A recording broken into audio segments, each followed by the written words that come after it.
Hi everybody, Leah here with your weekly card reading starting Monday the 10th of January 2022.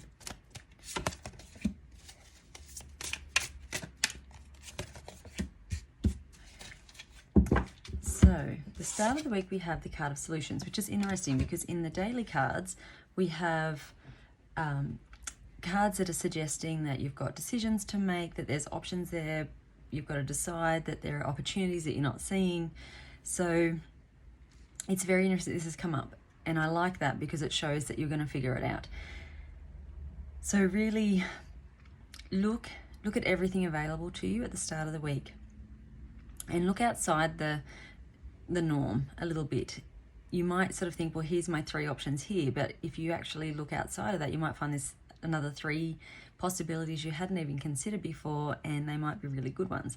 So this is you really taking some time out to just sit, be, think, really reflect on what is there, what's happening, and the possibilities for you. And I think there'll be more than you had anticipated. Now, this might require that you are patient, that what you want to do isn't available to you right now and in this moment. It might be that this is a long-term plan, and so you're going to start taking small steps towards something bigger. So don't sort of get disheartened if what you want you can't have right in this minute, because this might be kind of a long game that you have to plan and prepare and put that work in, stay optimistic and see it through to that finish line. Now, the middle of the week we have the 9 of Michael, and this could see you worrying a little bit. And again, I suppose if there's a lot going on that you have to make some decisions, if you don't know which path to take, then of course that is stressful. So, but this card is letting you know that you need to focus on the outcome of what you want as opposed to what you don't want. So don't start thinking of all the worst case scenarios and what could go wrong.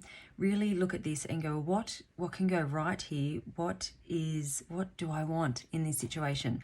And spend time, visualizing that. Really picture that outcome that you want. And you might not know the steps to get there or which path to take, but you do know the sort of life you want to live and how you want it to feel and how you want it to provide for you. So really spend time visualizing that, getting very clear on that. And when that worry comes up, acknowledge it, recognize it, ask, is it telling you something that you actually do need to know? Is there something you need to do differently, something you need to act on, or is it just old fears presenting themselves?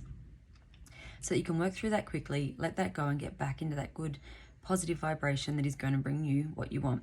Now, at the end of the week, we have the Lovers card. So again, this is you.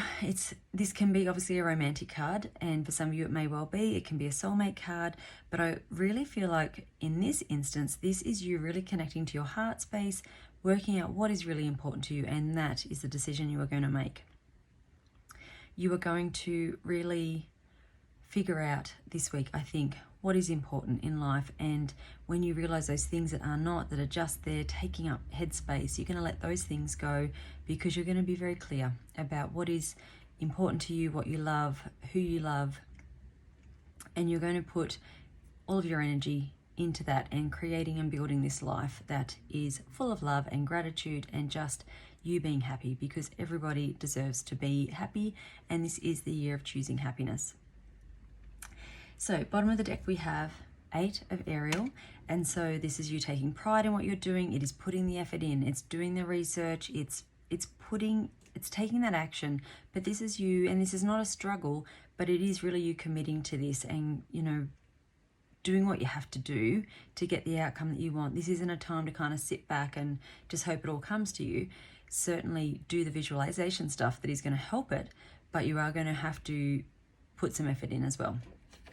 3 cards came out from my healing cards this week. We have the card of Cherish, the card of Positivity, and the card of Love. So stay in that positive vibration, really get clear about what is important to you, what you value in your life, and connect to that place of love. Everything that you do that comes from love is going to work out no matter what. So, and as part of that, it's that self-love as well. It is really